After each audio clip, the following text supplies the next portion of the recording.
官兵跟家里的联系只能靠几句干巴巴的短信，那士气极其的低落，甚至有舰员私底下写信回家求救，说身心都撑不住了啊。那为什么不能靠岸呢？不能调整补给呢？因为不敢呢。霍尔木兹海峡最窄的地方只有33公里，伊朗的快艇、岸基的导弹和无人机把那里封得死死的。林肯号这么大一个活靶子，根本就不敢往狭窄的水域凑啊，作战效能大打折扣，只能在远海可怜巴巴的随波逐流。大统领号称啊，手里有1000枚导弹瞄准了伊朗，还要收天使的保护费。其实现在美国自己的核心资产连个安稳觉都睡不了，北约的盟友怎么可能在这种情况下下场呢？现在呀，欧洲对美国的态度啊，那就是敬而远之啊。其实就现在对欧洲来说，最大的威胁它就是美国呀。北约盟国要承受5% GDP 的高额防务费，欧盟国家要接受反复无常的关税，以及对格陵兰的领土声索，以及大统领对俄乌冲突的态度啊，动不动就倒向对方阵营的这种暗箭，那属于是防不胜防啊。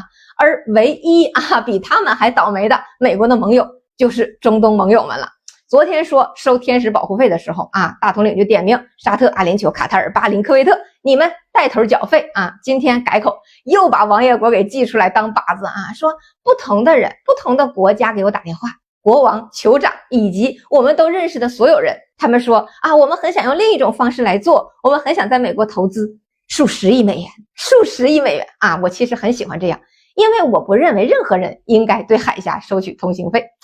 国王、酋长，那说的还能是谁，对吧？可是整个美伊冲突进行到现在，海湾国家那是最冤的冤大头啊，常年购买10几万亿美国的长债啊，然后呢还要购买美国的军购，就是为了能让美国在关键时刻保护自身的产业的安全。结果用沙特官员的话说，请美军是来保护自己的，结果一打起来，美军躲起来了，基地成靶子了啊，让手无缚鸡之力的中东国家成了保护美军的肉盾。美伊冲突的初期啊，这个美国国内对大统领打仗消耗美国国力啊口诛笔伐，大统领就表示啊，这个仗啊要是打赢了，中东国家得给一个几千亿，要是打输了啊，那得按上万亿给，因为这是为了保护这些海湾国家呀。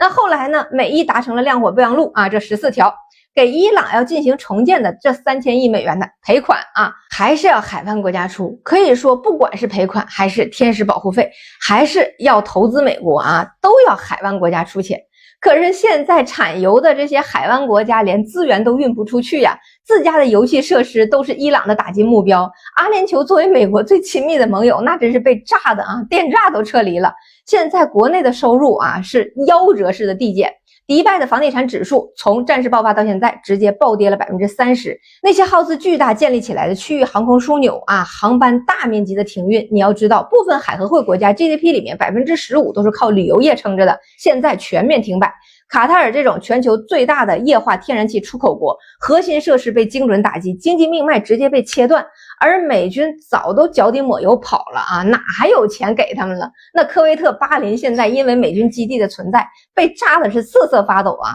这种付出与回报的严重失衡，直接就把美国在中东的这个信用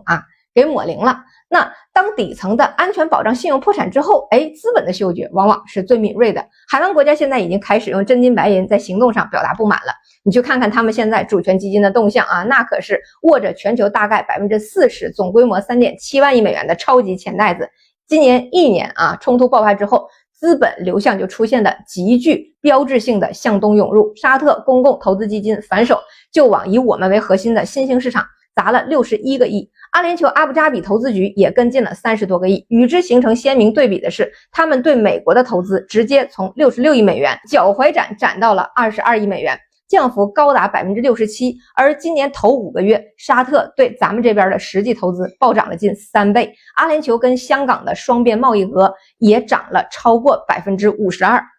毕竟跟着美国3天饿9顿，那就是海湾国家现在的共识。之前的模式不仅不赚钱，它还要命啊！资本是需要找寻真正的生产力和稳定回报的，旧的通道受阻了，那自然就会寻找新的提供确定性的基准。那么香港金在这个时候应运而生，其实意义也十分重大啊！香港金是可以换成人民币和美元的，那黄金运到哪里更安全？中东的王爷们现在心里跟明镜一样。所以同志们，现在全球的叙事逻辑已经彻底反转了。今年2月的时候，大家好奇的是伊朗还能撑多久啊？伊朗能不能撑得住？现在全世界都在搬着小板凳看戏，心里盘算着美国最后在中东还能剩下多少控制力。一旦第5舰队司令部被彻底的摧毁，美军再想重建对中东的绝对控制再无可能。美军现在是拔剑四顾心茫然啊，空袭摧毁不了对方的地下设施，自己的基地又天天挨炸，形成了你打你的我打我的消耗战，